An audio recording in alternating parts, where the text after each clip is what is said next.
Welcome to Samba Samba. Enjoy the video. You start on your iPhone because it's faster to pick and edit images there. Open Photos, pick a high-resolution image, and crop or rotate so the subject is centered.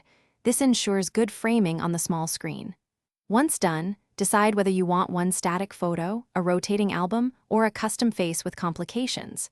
Make sure your devices are paired and unlocked. That prevents sync delays. Next, we'll create the watch face and push the photo to the watch.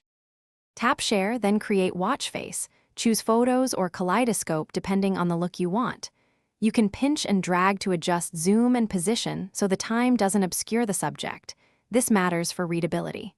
Once positioned, pick complication slots and styles. Fewer complications keep the photo visible. Tap Add to My Faces to push the face to your watch. If you prefer an album, create the album first, and use Photos right. Apply the new face directly on the watch by pressing and holding the display, swiping to the new photo face, and tapping it. If the image doesn't appear, make sure Bluetooth and Wi-Fi are active. Then force quit and reopen the watch app on your iPhone to prompt a sync. If syncing still fails, remove the face and recreate it, or restart both devices.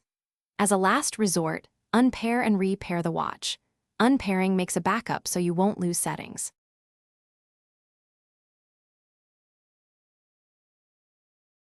Thanks for watching. Consider subscribing if we helped you.